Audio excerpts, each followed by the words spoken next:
سلام سلام سلام سلام. So the Quran said, يَضْرِبُهُنَّ, in one of the verses of the Quran, said that when a man has a rebellious wife, that means she's unseemly in her conduct.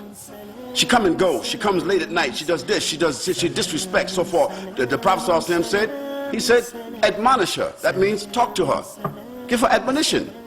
Tell her how you're displeased with her conduct. Warn her, tell her don't do that anymore. Then he says after that, separate from her bed.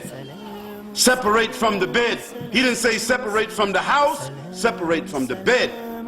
That means continue to do all the responsibilities as normal, but when it comes to conjugal relationships, stop. Don't sleep with her. As a matter of fact, sleep in the same room, but don't sleep in the bed. That means no sex. That's hard. That's just as hard for the man as it is for the woman. But the Prophet ﷺ here is saying, if you really want to control her behavior, or if you really want to admonish her, if you're really displeased with the way she's acting, you deny yourself and you also deny her. SubhanAllah. Then he says that if she continues even after that, then the Quran says, يَضْرِبُهُنَّ. It says, apply light corporal punishment. What's the context to it? It must not swell. It must not cause bleeding. It must not cause any breakage. And it must not cause any damage to her skin. So what can you do? What kind of beating is that?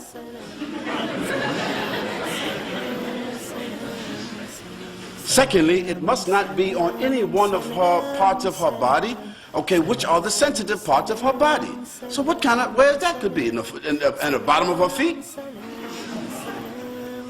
The third thing, the Prophet ﷺ said that if even doing that, hitting her on the leg or tapping her on the shoulders, or if that would cause a worse reaction, don't do that. Look, subhanAllah, the wisdom. Now let's put it in context. In the Arab society in which this Quran came to the Arabs first, did it? Where did it come first? Came to the Arabs first. So in their society, it was considered something of urf. How many Arabs here know the word urf? Urf. Common usage. Huh? Custom. So among the Arabs, this issue, يَضْرِبُهُنَّ, it was consistent with the urf of the Arabs of that day. It was not outside of the context. It was not abnormal. So when Allah said يَضْرِبُهُنَّ, to them it was something to modify. Because the Arabs in that day, maybe they just take something like this and beat the wife with it. Or maybe in that day, the man, he had something like this here to beat the wife with. See, so Allah subhanahu wa ta'ala is modifying their behavior, and he's saying, يَضْرِبُهُنَّ خَفِيفًا, very light. And the Prophet ﷺ is saying that even in doing it like that, if it's more, if you don't think you can correct her behavior, because she's getting even more wilder, more arrogant, more boisterous, even from that, don't even do it. Because today, different reactions could happen. If a man separates from the bed, the woman, she might get crazy.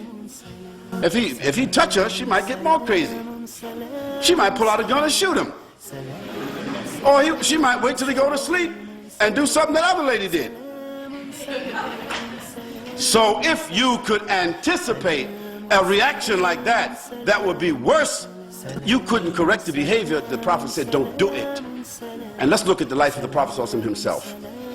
The Messenger of Allah throughout his entire life, he never even struck an animal. Is it true? The Prophet never struck an animal. One of the people that served him all of his life, a companion of the Prophet that served him from the time that he was 11 years old until the Prophet passed away. He said, I served the Prophet throughout his entire life, and he never even said to me, oof. He never even said to me, why you didn't do that? How come you so-and-so? You know, somebody's serving me. And he forgot. I said, what's wrong with you? Didn't I tell you so-and-so? That'd be most of us. The Prophet ﷺ, he never even said to that person, how come you didn't do that? What's wrong with you? That person served him for over 40 years, and the Prophet ﷺ never said that. The third thing, the Prophet ﷺ, he never ever laid his hands on his wife except in a way of kindness in a way of showing mercy or in a way of dignity or decency. And there was never in the life of the Prophet ﷺ any complaint by any wife. During the time of the Prophet ﷺ, no companions came, no female companions came and said, oh, Prophet ﷺ, your companions who are our husbands, they are beating us and they are this and they are that. No, this wasn't among the Prophet ﷺ's time. This wasn't done because he did not approve it. So even though the Quran, based upon the urf of the Arabs, even though the Quran said this, the Prophet himself, what did he do? He didn't do it. He wasn't disobedient to God. It was just that the Quran says certain things for us as a last resort that